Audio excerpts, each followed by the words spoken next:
আগে আরো একবার আর্জেন্টিনার কাছে নাস্তানাবুদ হলো ব্রাজিল। মাঠের লড়াইয়ে খেই হারানো সেলেসাওরা মাঠের বাইরেও পাত্তা পাচ্ছে না আকাশী নীলদের কাছে। পাঁচবারের বিশ্ব চ্যাম্পিয়নরা এবার আর্জেন্টাইনদের কাছে কোথায় ধরা খেলো তারই আদ্যোপান্ত এই রিপোর্টে।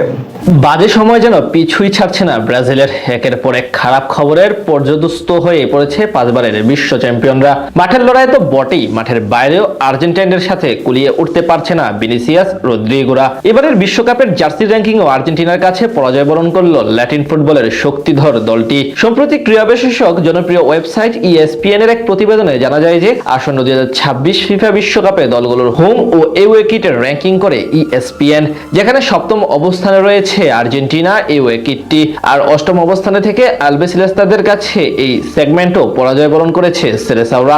2026 বিশ্বকাপের জন্য ব্রাজিলের জার্সি তৈরি করা হয়েছে 1970 সালের ঐতিহাসিক জার্সির অনুপ্রেরণায়। সেই জার্সি যেটি গায়ে জড়িয়ে ফুটবল কিংবদন্তি পেলে জিতেছিলেন ব্রাজিলের তৃতীয় বিশ্বকাপ শিরোপা। এবার সেই সোনালী অতীতকে সম্মান জানাতে ঠিক একই রকম ডিজাইনের জার্সি গায়ে মাঠ মাতাবেন নেইমার, রদ্রিগো, ভিনিসিয়াসরা। তবে সেই জার্সি নিয়েও আর্জেন্টিনাকে পরাজিত করতে ব্যর্থ হলো সেলেসাওরা। অন্যদিকে এডিডাসের তৈরি আর্জেন্টিনার এওয়ে কিটটি তুলনামূলক জমকালো এবং একই সাথে চাকচিক্যময়। ফুটবল ভক্তদের মাঝে ইতিমধ্যেই যা মিশ্র প্রতিক্রিয়া সৃষ্টি করেছে। তবে এর অনন্য নকশাটি বেশ পছন্দ হয়েছে ESPN এর বিচারক মণ্ডলীর। গাঢ় নীল রঙের এই জার্সিতে হালকা নীল রঙের ডালপালা এবং লতাপাতার এক চমৎকার বিন্যাস ফুটে উঠেছে। নকশার এই শৈলীটি মূলত বুয়েন্স আয়ার্সের রাস্তায় ছড়িয়ে থাকা লোকশিল্প ফিতেয়াদো পের্তোনিও থেকে অনুপ্রাণিত। আর এই বিশেষ শিল্পকর্মটি আর্জেন্টিনার রাজধানী সহ বিভিন্ন শহরের দালান কোঠা থেকে শুরু করে বাস কিংবা সাইকেলের গায়েও সচরাচর ফুটে উঠতে দেখা যায়। উল্লেখ্য যে ESPN এর এই র্যাঙ্কিংটি মূলত জার্সির নান্দনিকতা, ইতিহাস, ঐতিহ্য এবং আধুনিকতার মিশেলকে প্রাধান্য দিয়ে করা হয়েছে।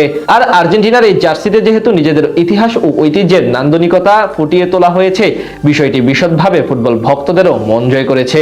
অন্যদিকে ব্রাজিলের জার্সি 70-এর দশকের স্মৃতি মনে করিয়ে দিলেও ডিজাইনের কিছুটা জায়গায় সমালোচনার মুখেও পড়েছে। পেলের সেই বিখ্যাত জার্সির আদলে তৈরি করা পোশাকে হলুদ রঙের যে শ্যাডো ব্যবহার করা হয়েছে তা নিয়ে কিছুটা দ্বিমত ছিল ফুটবল বোদ্ধাদের মাঝে। আধুনিক ফুটবলে কিটের বাজারে যেখানে সামান্য ডিটেলস অনেক বড় পার্থক্য করে দেয়, সেখানে ব্রাজিলীয় জার্সির রেট্রো লুক আর্জেন্টাইনদের আধুনিক ফিনিশিং এর কাছে সামান্য পিছিয়ে পড়ে। মাঠের পারফরমেন্সে গত কয়েক বছরে ব্রাজিল বনাম আর্জেন্টিনা লড়াইয়ে পাল্লা ভারী মেসিদের দিকেই। কাতার বিশ্বকাপে শিরোপা জয় এবং কোপা আমেরিকার ফাইনালে মারাকানায় কলম্বিয়াকে হারানোর স্মৃতি এখনো টাটকা আলবিসেলেস্তাদের। আর সোশ্যাল মিডিয়ায় আর্জেন্টাইন ভক্তরা এরই মধ্যে টিপ্পনি কাটতে শুরু করেছে যে কোনো লড়াইয়ে এখন আর্জেন্টিনাই শেষ কথা।